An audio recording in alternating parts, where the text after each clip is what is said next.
20வது தலம் நம்ம ஸ்டேட்டில் இருக்குது. அங்கேருந்து இப்போது என்ன பண்ணிக்கிறீங்க, பாயிண்ட் டு பாயிண்ட் மாதிரி நேராக ஒரு ஃப்ளைட்டை பிடிச்சி திருக்கடையூரில் வந்து இறங்கியிருக்கிறோம். இப்போது எங்கேருந்து? ஆமாம், ஜம்மு காஷ்மீர்லேருந்து வந்தாச்சு. முதல்ல சொன்னேன், கன்னியாகுமரியிலேருந்து காஷ்மீர் போல். அப்போ காஷ்மீர்லேருந்து இப்போ நேராக எங்கே வந்துக்கிறான்? தமிழ்நாட்டில் இருக்கக்கூடிய திருக்கடையூர் ரொம்ப ரொம்ப பிரசித்தி பெற்ற தலம். அது மட்டும் இல்லை, 60 வயசானா ஆமாம் பேட்ரி சார்ஜ் பண்ணிக்கிறீங்க எல்லோரும் போய் அங்கே. என்ன சார்ஜு? ஆமாம், எத்தனை வருஷம்னு யாருக்காவது தெரியுமா? பேட்ரி சார்ஜ் எத்தனை வருஷம் தெரியாதா? நீங்கள் சொன்னால் தெரிஞ்சுக்கிறோம். 16 ஆண்டு காலம். எத்தனை வருஷம்? 16 வருஷம் மீண்டும் கொடுப்பார். மறுபடியும் 60 70 அப்படி வந்த உடனே என்ன பண்ணுறான்? 80வதுக்கு மறுபடியும் தான் நம்ம போயிடுறோமே. அப்போ என்ன பண்ணணும்? 60வது கல்யாணம் அப்படின்னு சொல்லக்கூடியது. ஆணுக்கு 60ஐ தொடணும், ஆண் வயசு 60ஐ தொடணும், இல்லைன்னா முடியணும். தொடக்கத்திலும் போகலாம், முடிவிலும் போகலாம்னு அர்த்தம். அதுக்கு என்ன விழான்னு பேர்? சஷ்டியார்த்த பூர்த்தியா? என்ன பூர்த்தி? 60ன்னா என்னது? 6 எதை குறிக்கும்? அமாவாசையிலிருந்து 6வது நாள் என்ன நாள்? என்னய்யா இது கூட தெரியாமல் இருக்கிறீங்க? 5வது நாள் பஞ்சமி, 6வது நாள் என்ன வரும்? சஷ்டி வருதா? 60 வந்தால் சஷ்டியார்த்த பூர்த்தின்னு அர்த்தம். இப்பயாவது நம்ம ஆட்கள் மூளையை பயன்படுத்தி எவ்வளவு ஷார்ட்டாக வச்சுக்கிறாங்கன்னு பார்க்கணும். 70 வந்தா பீம ரத சாந்தி. 80 வந்தா சதா அபிஷேகம். அதுக்கு என்ன காரணம்? 1000 பிறை கண்டார்கள்னு அர்த்தம். எத்தனை பிறை? 1000 பிறை கண்டார்கள் அப்படின்னு அர்த்தம். அப்போ அந்த 1000 பிறை கண்டவர்கள் காலில் விழுந்தா நாமும் 1000 பிறை காணலாம். கிட்டத்தட்ட 80 வயசில் என்ன பார்த்துருப்பாங்க? 4 தலைமுறை க்ளோஸ் ஆகிருக்கும். 4 தலைமுறையை பார்த்தாங்கன்னு அர்த்தம். 4 தலைமுறை கழித்து 5வது தலைமுறையை பார்க்க போகிறாங்கன்னு அர்த்தம். அப்போ 5வது தலைமுறையை பார்ப்பதற்கு முன்னதாக அவர்கள் காலில் நம்ம விடணும்னு அர்த்தம். அப்போது 60 வயது ஒவ்வொருவருக்கும் வருகிற பொழுது சஷ்டியார்த்த பூர்த்தி அப்படின்னு சொல்லுவாங்க. அந்த திருக்கடை ஊர் அந்த இடத்துல காலபீடம்னு பேர். ஏன்? காலனை காலால் உதைத்ததனால என்ன பீடம்? கால பீடம் அப்படின்னு சொல்லக்கூடிய பீடம். காலபீடம் அப்படின்னா காலனை வென்ற பீடம்.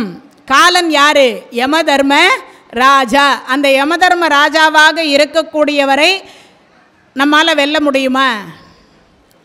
புது மாப்பிள்ளைன்னு பார்க்க மாட்டார், பிறந்த குழந்தைன்னு பார்க்க மாட்டார், வயசானவங்கன்னு பார்க்க மாட்டார், வயசு இருக்கிறவங்கன்னு பார்க்க மாட்டார், எம்பின்னும் பார்க்க மாட்டார், எம்எல்ஏன்னும் பார்க்க மாட்டார், ஐபிஎஸ்ன்னும் பார்க்க மாட்டார், ஐஏஎஸ்ன்னும் பார்க்க மாட்டார். அவருக்கு நேராக முடிஞ்சதா சீட்டை கிழிச்சிட்டு நேராக பாயிண்ட் டு பாயிண்ட் வந்துடுவார். யார் அவர்? தர்மராஜா. என்ன பேர்? யமதர்மராஜா இல்லைங்க, தர்மராஜா.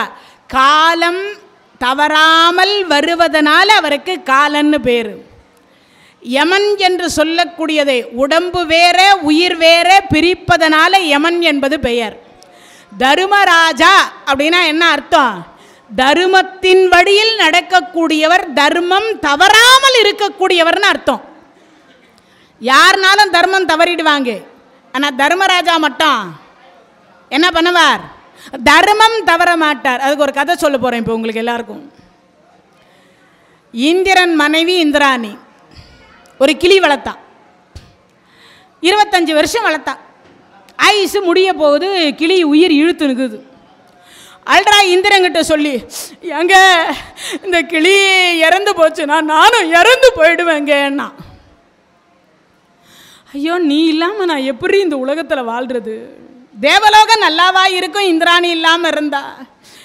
அப்படியானா இந்த கிளியை எப்படியாவது, நீங்கள் 33 கோடி தேவர்களுக்கு தலைவர் தானே, எப்படியாவது இந்த கிளியை பிழைக்க வைங்க பார்ப்போம். சரி, இந்த தலையெடுத்து எழுதுறான்னு அவங்ககிட்ட போய் கேட்குறேன் என்ன நடக்குதுன்னு. நேராக பிரம்மா கிட்ட போனார். அவர் சொன்னார், எனக்கு எழுதுறதுக்கு தான் தெரியும், என்ன எழுதிக்கிறேன்னு எனக்கே தெரியாது. அப்படி தான் நான் ஒரு முறை உட்காந்து முன்னாடி எழுதினேன். 100 முறை எழுதுனா அதே தான் வந்துச்சு. என் சொந்தக்காரன்னு ஒருத்தனுக்கு முன்னாடி எழுதினேன், நம்மக்கே தானே அப்படின்னு, நம்மால் ஆச்சே அப்படின்னு எழுதினேன். அது பார்த்தா அவனுக்கு அல்ப ஆயுஷா இருந்துச்சு. சரி, அமாவாசையில் எழுதி பார்ப்போன்னு அமாவாசையில் எழுதினேன், கிருத்திகளை எழுதினேன், பௌர்ணமியை எழுதினேன், எல்லா கிழமையிலையும் எழுதி பார்த்தேன். பிரம்ம முகூர்த்தத்தில் உட்காந்து எழுதினேன், சுப முகூர்த்தத்தில் உட்காந்து எழுதினேன், வளர்பிறையில் உட்காந்து எழுதினேன், தேய்பிறையில் உட்காந்து எழுதினேன், பிரதோஷத்தில் உட்காந்து எழுதினேன், அஷ்டமியில் எழுதினேன், நவமியில் எழுதினேன், தசமியில் எழுதினேன், பஞ்சமியில் எழுதினேன், சஷ்டியில் எழுதினேன், எல்லாத்துலேயும் எழுதினேன். ஆனால் ஒன்றே திருப்பி திருப்பி வந்துச்சுன்னா யாரு? பிரம்மா. நானும் எழுத்தை எப்படியோ மாற்றி போட்டு பார்த்தேன். ஆனால் நான் படிக்கும்போது பார்த்தா நான் என்ன ஃபஸ்ட்டு எழுதுன்னா அதே தான் வந்துச்சுன்னார். சிவபெருமான் கிட்ட போய் இதுக்கு ஒரு சந்தேகம் கேட்டேன். ஏன் சுவாமி இப்படி என்ன, நான் உன்னை எப்படி எழுத சொன்னேன், நீ எப்படி எழுதுறேன்னார். சுவாமி, நீங்கள் பின்பக்கம் பெரங்கை கட்டி எழுத சொன்னீங்க, நான் இவர் நம்மாலுன்னு நினச்சி நான் முன்னாடியே எழுதிட்டேன்னார். ஐயா, படைக்கிற தொழிலையுமாயா கலப்படம், அதுலேயுமா நம்மாலு வேற ஆளு. மாணிக்க வாசக பெருமானுடைய பாடலில் 10வது பாடல் நினைக்கிறேன். யாதவன் ஊர் யாதவன் பேர் யார் உற்றார் யார் அயலார் அவனை பாடும் பரிசேலோர் எம்பாவாய் சொல்லுவார். அவருக்கு விருப்பு வெறுப்பு, இவர் வேண்டியவர் வேண்டாதவர் எதுவும் கிடையாது. யாருக்கு? சிவபெருமானுக்கு. ஆனால் இந்த பிரம்மா என்ன பண்ணார், நமக்கு வேண்டியவருக்கு நல்லா எழுதலாமேன்னு எழுதுறாராம்.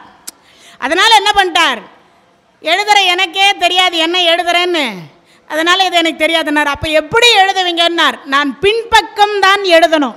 நீங்கள் நினைக்கிற மாதிரி நம்ம தலையெழுத்தை எப்படி எழுதுகிறார் பிரம்மா, முன்னாடி எழுதுவது கிடையாது. பிரம்மாவினுடைய கை பின்பக்கம் கட்டப்பட்டிருக்கும், அவர் எழுதுவார். அப்படிதான் எழுதுறார் எல்லார் தலையெழுத்தையும். அதனால் எழுதுன எனக்கே தெரியாதுன்ட்டார். சரி, யாருக்கு தெரியும்? காக்கும் கடவுள் திருமால் இருக்கார், வா போகலாம், நானும் வரேன்னார். புறப்பட்டு இங்கேருந்து நேராக அங்கே போனாங்க.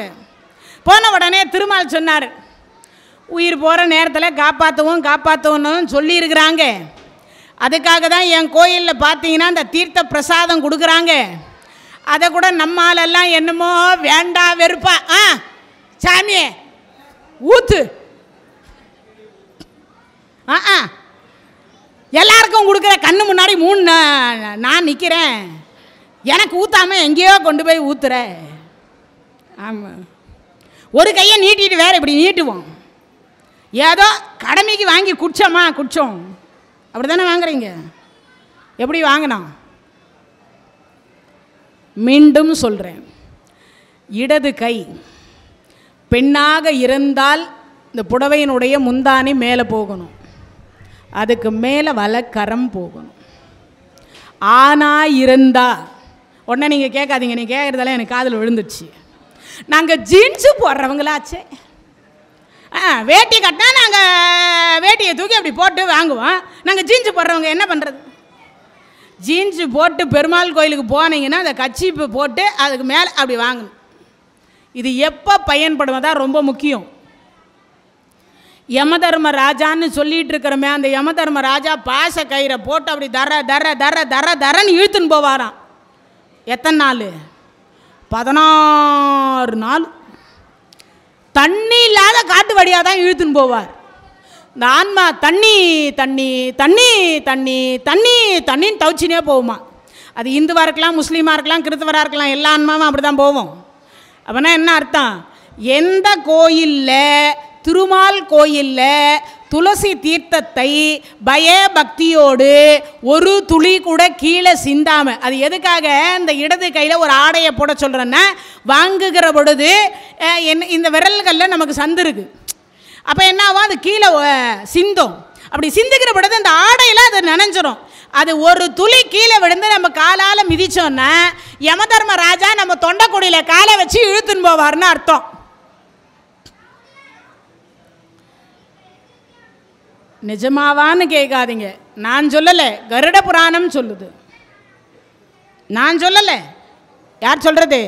கருட புராணம் சொல்லுது. அப்போனா என்ன அர்த்தம்? தொண்டை குழியில் அவர் கால் வைக்கல. இன்னொன்று, தொண்டை குழிக்கு வரக்கூடிய தீர்த்தத்தை அவர் தடுக்கிறார். அவ்வளோதான் விஷயம். உங்களுக்கு புரியறதுக்காக நான் கால் வைக்கிறாருன்னு சொல்கிறேன். காதுக்கு மேல் பகுதியில் சுஷும்னா நாடின்னு ஒரு நாடி இருக்குது. ஒரு அவுன்ஸ் அமிர்த கலசங்க வச்சுக்கிறார். உள்ளே நுழைஞ்ச உடனே நேராக ஸ்ட்ரைட்டாக எல்லாம் எங்கே போகிறீங்க? பிள்ளையார்கிட்ட போகிறீங்க. அங்கே போன உடனே ஆமாம், இந்த விரலுக்கு வலிக்கக்கூடாது, இங்கே இருக்கிற மண்டைக்கும் வலிக்கக்கூடாது. அவ்வளவுதான். கொஞ்சம் ஸ்ட்ராங்காக குட்டிக்கினா தலை வலிக்கும்ல, கொஞ்சம் ஸ்ட்ராங்காக தான் குட்டணும்.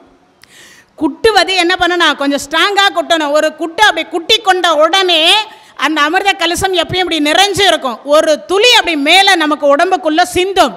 அப்படி சிந்தினால் அறிவு, ஆற்றல், திறமை மற்றும் நோயின்மை, இரத்த சுத்திகரிப்பு, உடம்பனுடைய டிரான்ஸ்லேஷன் அப்படின்னு சொல்லக்கூடிய பிளட்டு எல்லா இடத்திற்கும் ஹார்ட்ல இருந்து உள்ளங்கால் பாதம் வரைக்கும் செல்லக்கூடிய சுசும்னா நாடி என்று சொல்லக்கூடிய நாடி இருக்கக்கூடிய இடம் அந்த இடம். இதை நம்ம முன்னோர்கள் முன்னாடியே கோடி வருஷத்துக்கு முன்னாடியே ஆராய்ச்சி பண்ணி அந்த இடத்துல வச்சாங்க.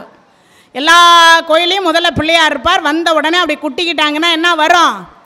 அறிவு வரும், திறமை வரும், ஆயுள் விருத்தி அடையும், ரத்தம் சுத்திகரிப்படையும். அப்படி குட்டிக்கிட்ட ஒரு 3 தோப்பு கரணம் போட்டாச்சுன்னா ஆரோக்கியம் என்பது நீடிக்கும். அட்டாக் வராது. ஆனால் நாமெல்லாம் இந்த தோப்பு கரணம் பார்த்தீங்கன்னா விதவிதமாக இருக்கும்.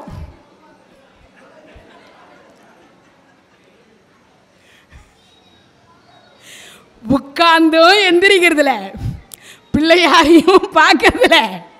ஒருத்தர் பார்த்தா முருகருக்கு முன்னாடி நின்றுட்டு கொட்டிக்கிட்டு இருக்கார். நான் கேட்டேன், என்ன எனக்கு முன்னாடி இருந்தவர் அப்படி தான் கொட்டிட்டு வழிபாடு பண்ணால் நானும் பண்ணுறேன். ஐயா, பிள்ளையார்கிட்ட குட்ட வேண்டியதும் முருகர்கிட்ட கொட்டுறேன். என்னது? அதாவது எதுக்கு எதை செய்கிறோன்றதே நமக்கு தெரியாமையே சில வழிபாடு போயின்னு இருக்கு.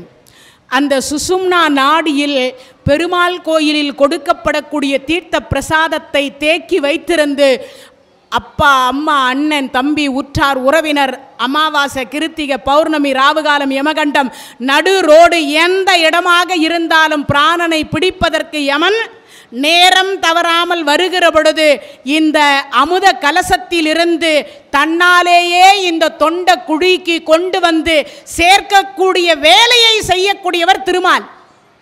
அதனால தான் அவருக்கு என்ன பேரு? காக்கும் கடவுள். எப்ப காப்பாற்றணும் ஒரு மனுஷனை? ஐயோ, விடிய விடிய ராமாயணம் கேட்டு பொழுது வெடிஞ்ச உடனே ராமர் சீதைக்கு என்ன வேணும்னா சித்தப்பா வேணுன்ற மாதிரியே இருக்குது. ஒரு மனுஷனை எப்போ காப்பாற்றணும்னு கேட்டேன். உயிர் போகும்போது காப்பாற்றினா அவன் மீண்டும் வாழ்வான். மற்ற எல்லா கஷ்டத்துலையும் அவனால் தாங்கிக் கொள்ள முடியும். உயிர் போனா திரும்பாதது 3. நாளைக்கு 2ஆம் தேதி மாறிடும், ஜனவரி. நாளைக்கு கிழமை திங்கக்கிழமையாக மாறிடும். அண்ணா நேரம் இதே தான்.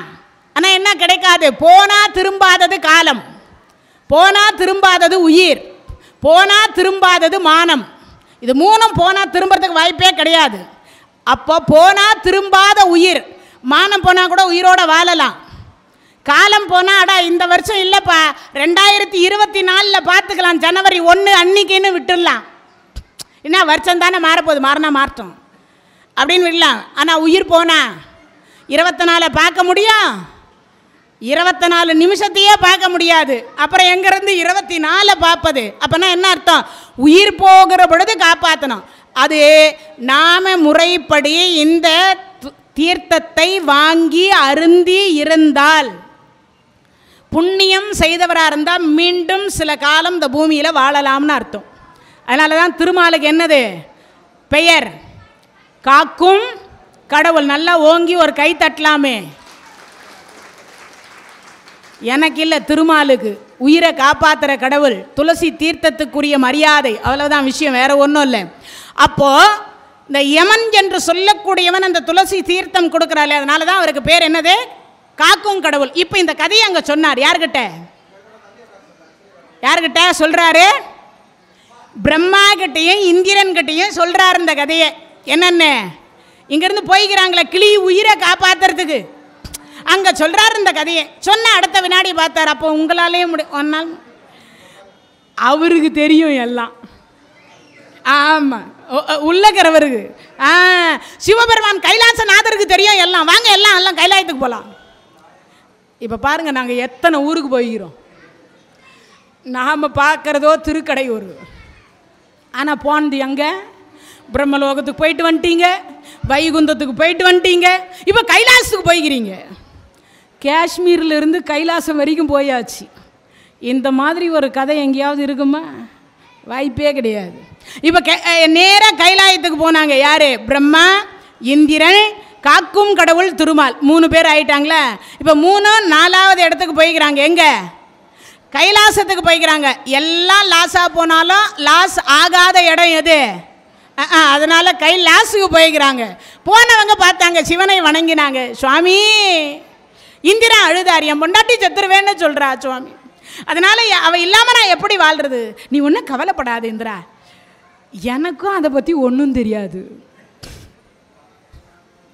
சுவாமி, நம்பி வந்த நடராஜரை நம்பினேன், இப்படி கை விரிக்கலாமா? இல்லை, எனக்கும் எழுதுகிற பிரம்மாவுக்கே தெரிலன்றார், காப்பாற்றுற கடவுள் நாராயணருக்கும் தெரிலன்றார், முக்தி தரக்கூடிய கடவுள் எனக்கா தெரியும்னு நினைக்கிற நீ? எனக்கும் ஒன்றும் தெரியாது, நான் எங்கேயும் சிவனேன்னு இருக்கிற ஆள். என்ன ஆள்? சிவனேன்னு இருந்தாலும் என்னை சும்மா விட மாட்டேங்குது. இந்த பார் வந்துட்டு எது வம்பு? சரி, எனக்கும் தெரியாது, ஆனால் நான் கொடுத்தவனுக்கு தெரியும். என்ன சுவாமி, யாருக்கு கொடுத்தீங்க? தர்மராஜா பட்டம் கொடுத்தனே ஒருத்தனுக்கு, உலகத்தில் எவனுக்குமே கொடுக்கல அந்த பட்டம், அவன் ஒருத்தனுக்கு மட்டும்தான் கொடுத்தேன். ஈஸ்வர பட்டமாச்சும் எத்தனை பேருக்கு கொடுத்தார் ஈஸ்வர பட்டம்?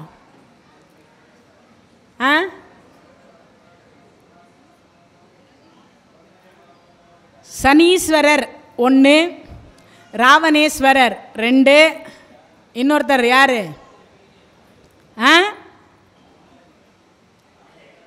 இன்னொருத்தர் கொடுத்துக்கிறார். யாருன்னு சொல்லுங்கள் சீக்கிரமாக, சட்டுன்னு சொன்னீங்கன்னா நான் கதைக்கு போயிடுவேன். ஐயோ முடியல சாமி.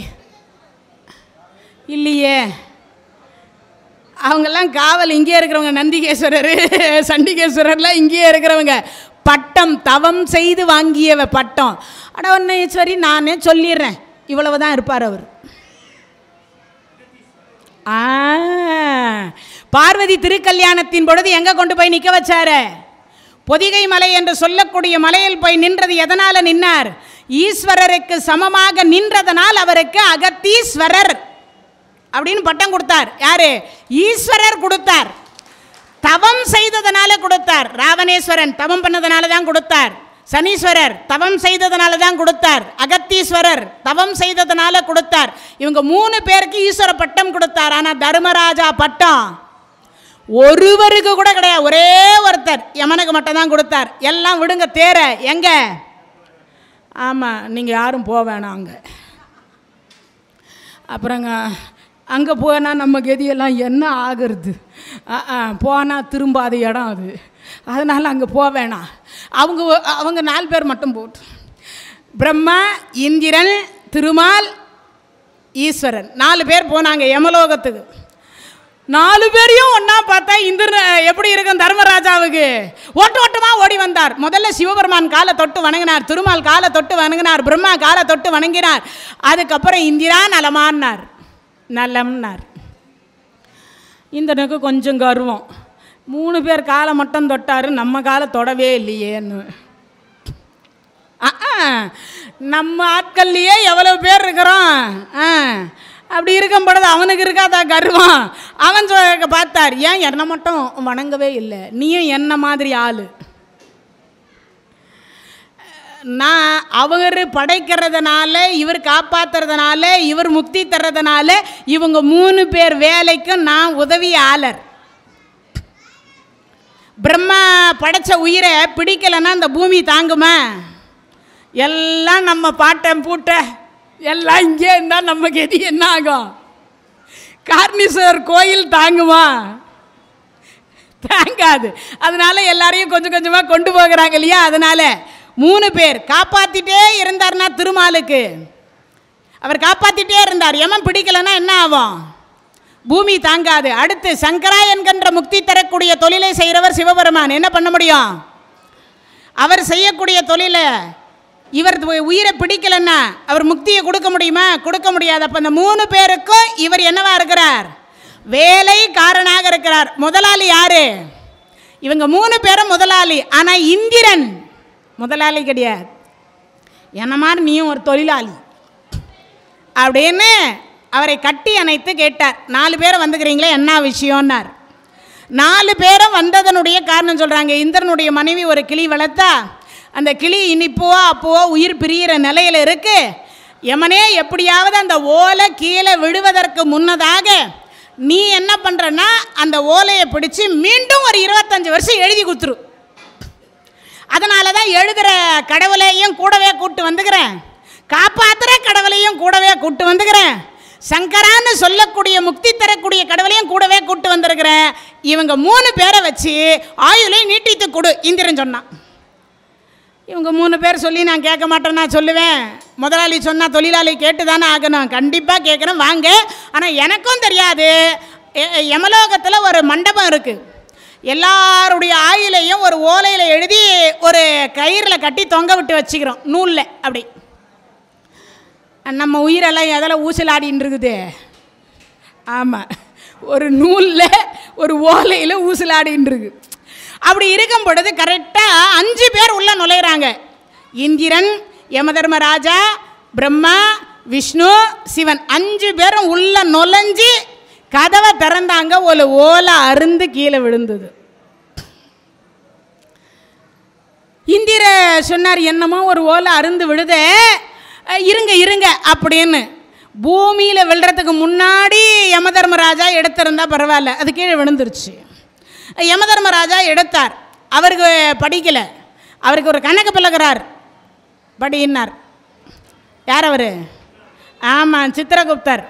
சித்திரகுப்தர் யாருடைய அவதாரம்? சிவபெருமானுடைய மறு அவதாரம் தான் சித்திரகுப்தர். கணக்கு பிள்ளையா யார் யாரையோ போட்டாங்க. அவன் கொஞ்சம் அந்த கணக்கு இந்த கணக்கு போன கணக்கு வந்த கணக்கெல்லாம் எழுதுனான். சிவபெருமான் பார்த்தார், நானே கணக்கு பிள்ளையா வரேன்ட்டு வந்துட்டார். சித்ரா பௌர்ணமி அன்றைய தினத்தில் அவதாரம் செய்ததுனால அவருக்கு என்ன பேர்? சித்திரகுப்தர் அப்படின்னு பேர். எங்கே இருக்கு அவருக்கு கோயில்? காஞ்சிபுரம் என்று சொல்லக்கூடிய காஞ்சிபுரத்தில் இருக்கு. தங்கத்தினால் ஆன சித்திரகுப்தர். சித்ரா பௌர்ணமி அன்றைய தினத்தில் ஒரு நாள் வீதி உலா வருவார். அப்பேற்பட்ட சித்திரகுப்தர் படிக்கிறார். அந்த ஓலையை இப்போ நீங்கள் எல்லாரும் கேட்குறீங்க என்னென்ன?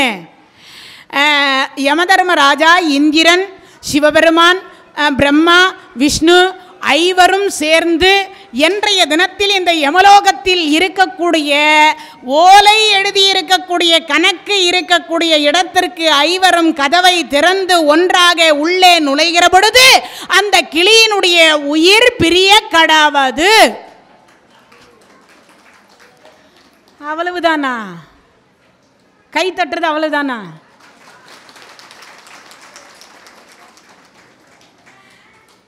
விதி எப்படியெல்லாம் எழுதி வச்சுக்கிறாங்கன்னு பார்க்கணும்.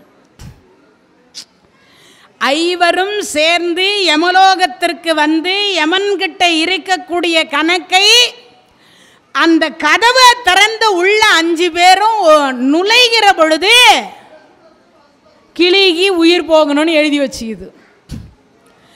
அவங்க இருக்க வேண்டிய இடத்துல இருந்திருந்தா அந்த கிளி உயிரோடவே இருந்திருக்கும். ஆனால் எப்படி அந்த கிளியினுடைய உயிர் பிரிகிறது? இப்படி தான். அப்போ அவன் இடத்துல இருந்துக்கிட்டே 4 பேரையும் அவன் இடத்துக்கு வர வச்சிருக்கிறான் ஒரு உயிர். அது எப்பேற்பட்டது?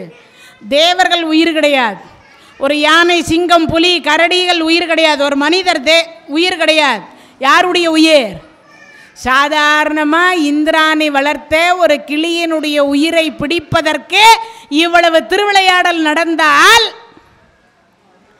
நம்ம உயிரை பிடிக்கிறதுக்கெல்லாம் எவ்வளவு நடக்கும்னு யோசிங்க. அப்போ நம்ம உயிரை பிடிக்கிறதுக்கெல்லாம் எவ்வளவு யோசிக்கணும் இல்லையா? காலம் தவறாமல் வரக்கூடியதனால் அவருக்கு என்ன பேர்? காலன் என்பது பெயர். அப்படிப்பட்ட யமதர்ம ராஜா அங்கு சிவபெருமானுடைய காலால் உதைச்சார். சிவபெருமானை வச்சார். யார் உதைத்தது? ஊன்றிய திருவடி சிவன் திருவடி, உதைத்த திருவடி உமையவள் திருவடி. சிவபெருமான் வச்சிருந்தா யமன் உயிரோடு இருந்திருப்பாரா? யோசிங்க. அம்பாள் கருணையோடு உதைச்சான்.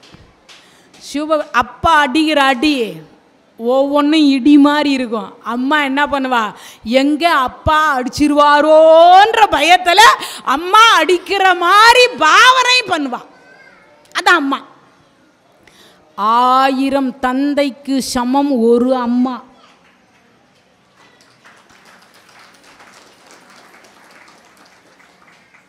ஆனால் நம்ம சிவபெருமான் அப்படி இல்லை.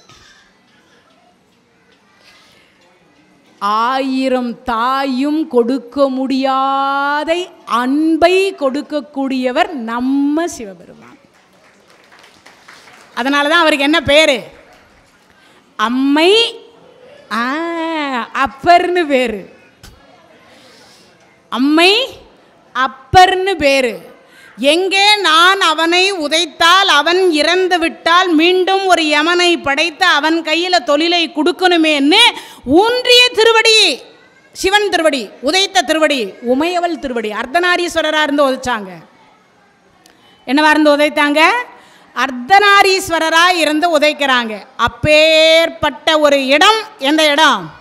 திரு கடை ஊர். அந்த இடத்திற்கு ரொம்ப ரொம்ப அட்ட வீரட்டான தலத்திலையும் திருக்கடையூரும் ஒரு தலம். அது தெரிஞ்சு வச்சுக்கணும் எல்லாரும். அதே மாதிரி 16 வகையான செல்வம், ஆயுள் குறைபாடு இருக்கக்கூடிய குழந்தைகள், ஆயுள் குறைபாடு இருக்கக்கூடிய குழந்தைங்க. பெரியவங்களுக்கு தான் போகணும்னு அவசியம் கிடையாது. பெரியவங்களுக்கு தான் எல்லாரும் என்ன பண்ணுறோம்? 60ஆம் கல்யாணம் தான் அங்கே போய் நடத்துகிறோம், இல்லைனா 60வது கல்யாணத்தை இங்கே பண்ணிவிட்டு அங்கே போய் தரிசனம் பண்ணிட்டு வந்துடுறோம். ஆனால் பெரும்பாலும் என்ன பண்ணணும்? ஆயுள் குறைபாடு இருக்கக்கூடிய குழந்தைகளுக்கு என்ன பண்ணணும்? நேராக திருக்கடையூருக்கு போய் அங்கு அந்த இறைவனுக்கு பாலோ தேனோ தயிரோ உங்களால் முடிஞ்ச ஏதாவது ஒரு அபிஷேகத்தில் கலந்து கொண்டு அங்கு இருக்கக்கூடிய பேர் என்ன? அவருக்கு பேர் என்னது? அமிர்த கடேஸ்வரர். என்ன பேர்? அமிர்த கடேஸ்வரர் அப்படின்னு பேர். அப்பேற்பட்ட அமிர்த கடேஸ்வரர்கிட்ட என்ன பண்ணணும்? நாமும் ஆசீர்வாதம் அந்த குழந்தைங்களை வாங்க வைக்கணும். அந்த குழந்தைங்களுக்கு ஆயுள் வளரும். ஆனால் நாமெல்லாம் கருவிலேயே தாய்மார்கள் என்ன செய்யணும்? கரு உற்பத்தியான உடனே என் பிள்ளை கலெக்டர் ஆயிடணும், என் பிள்ளை என்ஜினியர் ஆயிடணும், ஆமாம் என் பிள்ளை டாக்டர் ஆயிடணும், என் பிள்ளை அதுவாயிடணும் இதுவாயிடணும், இப்படி தான் கேட்டுனுக்குறோம். ஆனால் என்ன கேட்க மறந்துடுறோம்?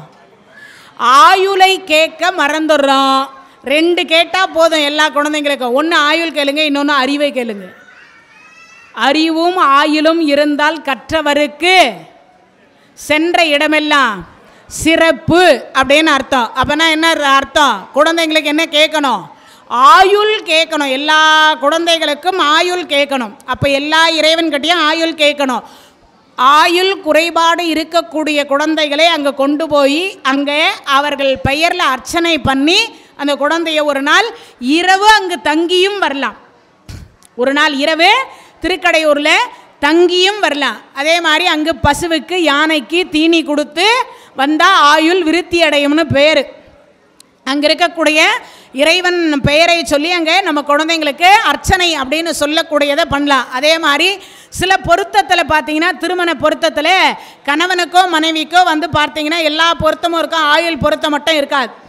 மற்ற 9 பொருத்தம் வந்துடும், ஆயுள் பொருத்தம் இருக்காது. அப்போ என்ன பண்ணணும்? கல்யாணம் ஆனதற்கு பிறகு கணவனும் மனைவியுமாக அந்த தலத்திற்கு போய் இறைவா எனக்கும் என் கணவருக்கும் ஆயுளை கொடுன்னு மனைவியும் கணவரும் 2 பேரும் சேர்ந்து அந்த அமிர்தகடேஸ்வரர் என்று சொல்லக்கூடியவரை வேண்டி பிரார்த்தித்து கொண்டு அபிராமி அம்மையாரை என்ன பண்ணணும்? மனதார பிரார்த்தனை பண்ணிட்டு வந்தால் எவ்வளோ கொடுப்பார்? எத்தனை வருஷம் கொடுப்பார்? இப்போ தான் கொஞ்சம் நேரத்துக்கு முன்னாடி சொன்னேன், 16 வருஷம் கொடுப்பார். ஒருத்தர் வாழ்த்துகிற பொழுது என்ன சொல்கிறீங்க? அதில் 2 அர்த்தம். ஒன்று செல்வம், இன்னொன்று ஆயுள்னு அர்த்தம். 16 பெற்று பெருவாழ்வு வாழ். ஏன் வந்து திருக்கடையூருக்கு போகிறீங்கன்னா 16 வருஷம் சேர்த்து தருவார் ஆயுளை. அதனால தான் 16 பெற்று பெருவாழ்வு வாழ் ஒன்று அர்த்தம். இன்னொன்று 16 செல்வம் அப்படின்னு சொல்லக்கூடிய செல்வம். அந்த கதையை பின்னாடி பார்க்க இருக்கிறோம். அபிராமி பட்டர் அந்த தலத்தில் தான் என்ன வாங்கினார்? பைத்தியக்கார பட்டம் வாங்கிட்டு அம்பாளினுடைய கருணை அவருக்கு அங்கே தான் கிடைச்சது. அப்பேற்பட்ட இன்னொன்று தஞ்சை மாவட்டத்தில் இருக்கக்கூடிய அட்ட வீரட்டான தலத்தில் அதுவும் ஒன்று. அபிராமி என்றால் அழகு இன்பம் என்று சொல்லக்கூடிய பொருள் தரும். அழகு என்பது தரக்கூடியவள், இன்பத்தை தரக்கூடியவள். இறைவனுடைய நாமம் அமிர்தகடேஸ்வரர். பார்க்கடலை கடைந்த பொழுது, பார்க்கடலை கடைஞ்சாங்க. அப்படி கடைந்த பொழுது என்னாச்சு? அமுதத்தினுடைய ஒரு பகுதியை கொண்டு வந்து தேவர்கள் அந்த இடத்துல இலைப்பாரி விட்டு புறப்பட்டாங்க. அமுதத்தை கொண்டு வந்து எங்கே வச்சாங்க? திருக்கடை ஊர் அந்த தலத்தில் தான் கொண்டு வந்து வச்சு கொஞ்ச நேரம் பொறுத்து மீண்டும் என்ன பண்ணாங்க? அங்கிருந்து புறப்படுறதுக்கு முன்னாடி பார்த்தா அந்த அமுதம் சிவலிங்கமாக மாறிவிட்டது. அதனால் என்ன பொருள் அவருக்கு? அமிர்த கடேஸ்வரர். கடைஞ்ச அமுதம் எங்கே கிடைச்சது? அதுவே லிங்கமாக சுயம்புவான லிங்கம். நீங்கள் இந்த பக்கம் இருப்பார், யார்? சம்ஹாரமூர்த்தி அப்படின்றவர் இந்த பக்கம் இருப்பார். ஆனால் சிவலிங்கம் எந்த பக்கம் இருக்கும்? அமிர்த கடேஸ்வரர் நேராக இருக்கும். நேராக இருக்கக்கூடியவருக்கு என்ன இருக்குது? சக்தி என்று சொல்லக்கூடிய அமுதத்தினால் உற்பத்தியான ஒன்று. என்ன அமுதம்? பார்க்கடலை கடைந்த அமுதம் என்று சொல்லக்கூடியது.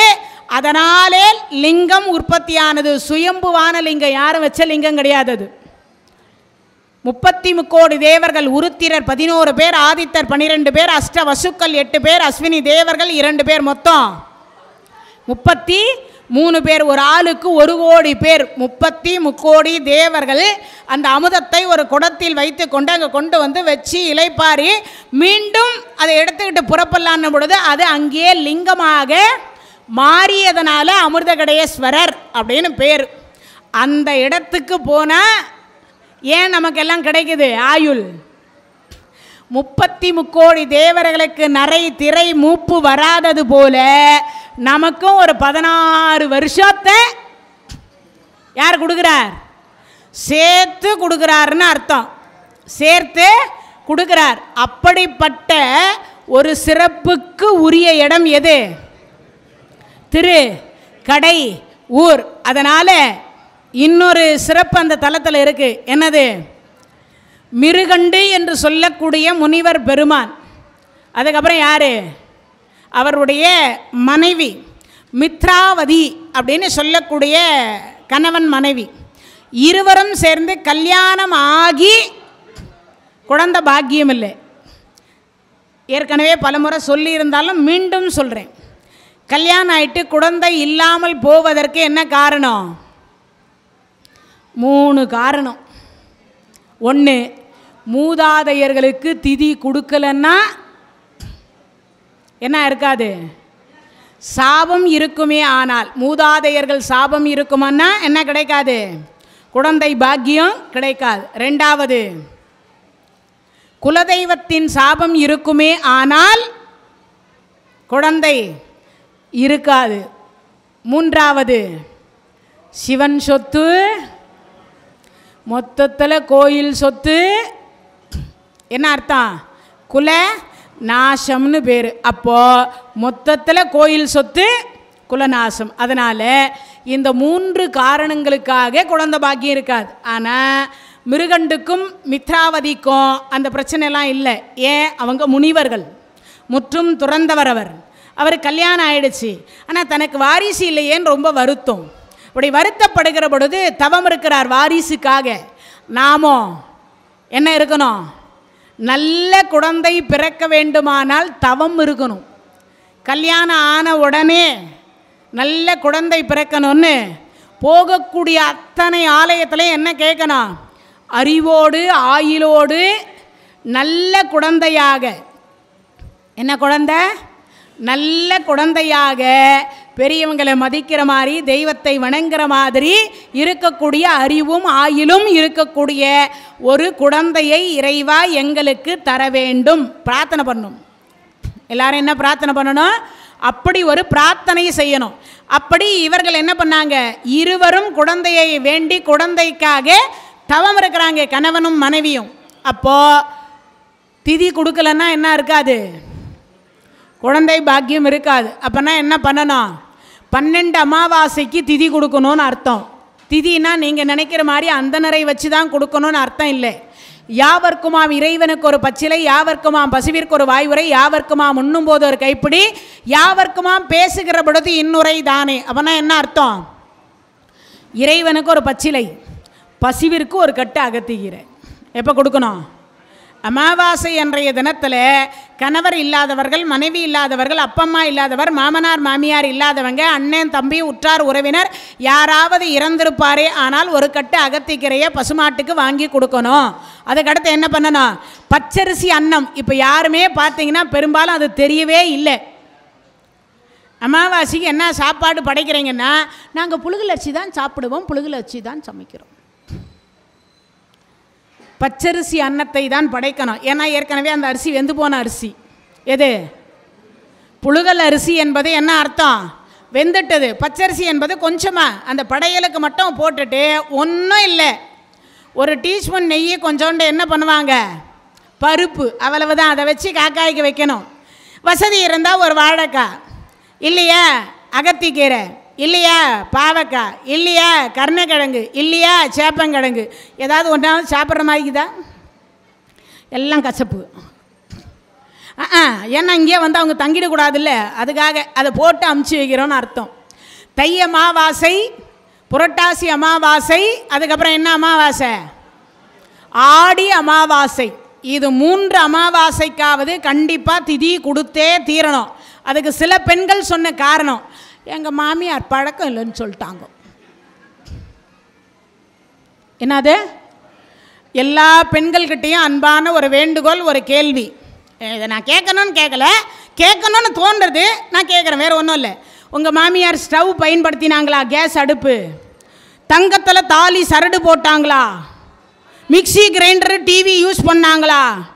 வீடியோ கால் வரக்கூடிய ஆண்ட்ராய்டு ஃபோன் யூஸ் பண்ணாங்களா? இதெல்லாம் எங்கள் மாமியார் பயன்படுத்தலை, நான் பயன்படுத்த மாட்டேன்னு மருமகள்கள் சொன்னீங்கன்னா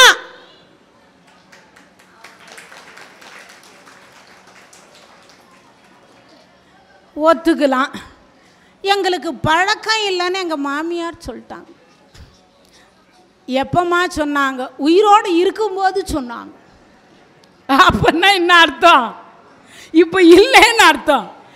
அப்போ சட்டியில் இருந்தால் தானே அகப்பையில் வரும். அது சஷ்டியில் விரதம் இருந்தால் கருப்பையன் கன்ற அகப்பையில் வரும். அது பழமொழி என்னமோ அதுதான். ஆனால் அதே பழமொழி இதுக்கும் பயன்படும். எது? திருவருள் என்று சொல்லக்கூடிய மூதாதையர்கள் அருள் இருக்குமே ஆனால் தான் சந்ததி வளரும், இல்லைன்னா வளராது. இது எல்லாம் தெரிஞ்சு வச்சுக்கணும். அப்போனா என்ன அர்த்தம்? பழக்கம் இல்லைன்னு விட்டுறக்கூடாது. பச்சரிசி அன்னம், கொஞ்சம் பருப்பு, ஒரு டீஸ்பூன் நெய், அவ்வளவுதான் வச்சுட்டு இறந்தவர்கள் பெயரை சொல்லி ஒரு கற்பூரத்தை எடுத்துட்டு ஒரு பிடி காக்காய்க்கு சாப்பாட்டை வச்சு ஒரு டம்ளர் தண்ணி வைங்க, அவ்வளவுதான். வேற ஒன்றும் பெருசாக அங்கே கேட்கல. இதை செய்தால் மூதாதையர்கள் சாபம் நீங்கும், வேறு ஒன்றும் இல்லை. அதுக்கு அடுத்து இன்னொன்று, யாவர்க்குமா இறைவனுக்கு ஒரு பச்சிலை, யாவர்க்குமாம் பசுவிற்கு ஒரு வாய்வரை. ஒருவேளை செய்ய முடியாத சூழல் இருக்குமே, ஆனால் ஒருவேளை எங்கேயோ காலையில் அவசரமாக கிளம்புறோன்னா ஒரு கட்டு அகத்திக்கரையை முந்தைய நாளே வாங்கிட்டு வந்து ஒரு பசுமாட்டுக்கு கொடுத்துட்டு புறப்படுங்க. 1000 பேருக்கு அன்னதானம் செய்த புண்ணியம், மூதாதையர்களுக்கு திதி கொடுத்த புண்ணியம் இருந்த இடத்துலையே கிடச்சிடுது, இருந்த இடத்துலையே கிடச்சிது. ஒரு கட்டு அகத்திக்கரைக்கு அவ்வளவு வலிமை உண்டு, அதனால் அதை செய்யணும். அதுக்கு அடுத்து என்ன பண்ணணும், குலதெய்வம், ஏதாவது ஒரு குலதெய்வம் கண்டிப்பாக இருக்கும், அந்த குலதெய்வத்தை பூஜை செய்யணும். என்ன பண்ண, வருஷத்துக்கு ஒரு முறை அபிஷேகம் பண்ணுங்க, ஒரு பொங்கல் வைங்க, அவ்வளவுதான், ஒன்றும் பெருசாக இல்லை. ஒரு பொங்கல், ஒரு அபிஷேகம், அதான் கேட்குறாங்க, வேறு ஒன்றும் பெருசாக இல்லை.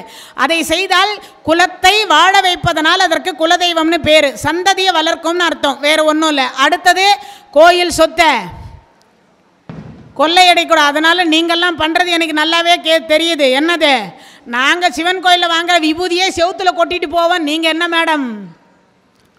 ஆமாம், பூ கொடுத்தா தலையில் வச்சுப்போம், பொட்டலம் கொடுத்தா சாப்பிட்ருவோம், ஆனால் விபூதி கொடுத்தா மட்டும் செவுத்தில் போட்டு போயிடுவோம். அப்படி தான் ஓடின்னு இருக்குது, எல்லா செவரும் அப்படி தாங்குது. இத்தனைக்கும் உழவார பனி பாவம், மாதத்துக்கு ஒரு தடவை பனி பண்ணாலும் அப்படி தான் இருக்குது. எவ்வளவு சொன்னாலும் நம்ம ஆட்கள் கேட்க மாட்டேன்றோம். அதுவும் பிரசாதம், நாமா எடுத்தால் திருட்டு, அதுவாக வந்தால் பிரசாதம். சண்டிகேஸ்வரர்கிட்ட போய் இப்படி எல்லாரும் கையை இப்படி காமிச்சிட்டு போகணும், கையை இப்படி துடைக்கணும், அவ்வளோதான். ஆனால் நாமெல்லாம் என்ன பண்ணுறான், நான் ஒருத்தர்கிட்ட கேட்டேன் என்னையான்னு, அது செவுட்டு சாமி, அதனால தான் கை தட்டுறேன்னார். சிவசிவா, என்ன பண்ணுறது, இப்படியும் போயின்னு இருக்குது நம்ம பக்தி எல்லாம், இப்படியும் பக்தி போயின்னு இருக்கு. அதனால் முடிஞ்ச வரைக்கும் என்ன பண்ணணும், யாவர்க்குமாம் இறைவனுக்கு ஒரு பச்சிலை, யாவர்க்குமாம் பசுவிற்கு ஒரு வாய்வரை, யாவர்க்குமாம் உண்ணும்போது ஒரு கைப்பிடி, யாவர்க்குமாம் பேசுகிற பொழுது இன்னுரை தானே. திருமூலருடைய வாக்குக்கு ஏற்றார் போல மூதாதையர்கள் சாபம் இருக்குமானால் குழந்தை கிடையாது, அடுத்த குலதெய்வ சாபம் இருந்தால் குழந்தை கிடையாது, அடுத்த சிவன் சொத்து குலநாசம்.